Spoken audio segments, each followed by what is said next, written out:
మనల్ని విమర్శించేవాడు మనకు కావాలి, మనల్ని ఏలెత్తి చూపించేవాడు మనకు కావాలి, మనల్ని పొగిడేవాడు మనకొద్దు.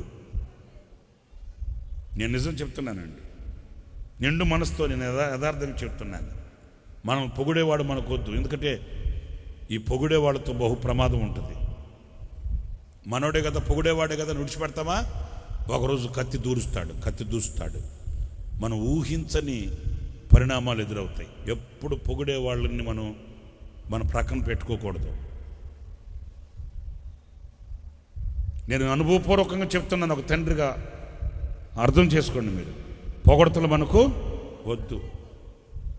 ఈ పొగిడే వాళ్ళతో ఎప్పుడైనా పైన ప్రమాదమే. మనల్ని విమర్శించేవాడే మనకు మేలు చేసేవాడు. నిజం నేను చెప్పేది, మనల్ని విమర్శించేవాడే మనకు మేలు చేసేవాడు. వాడి ద్వారా మనం మేలు పొందుకోవచ్చు, వాడి ద్వారా మనం సరిచేయబడవచ్చు, వాడి ద్వారా మనం జాగ్రత్తగా ఉండొచ్చు, వాడి ద్వారా మనం పవిత్రంగా ఉండొచ్చు, పరిశుద్ధంగా ఉండొచ్చు.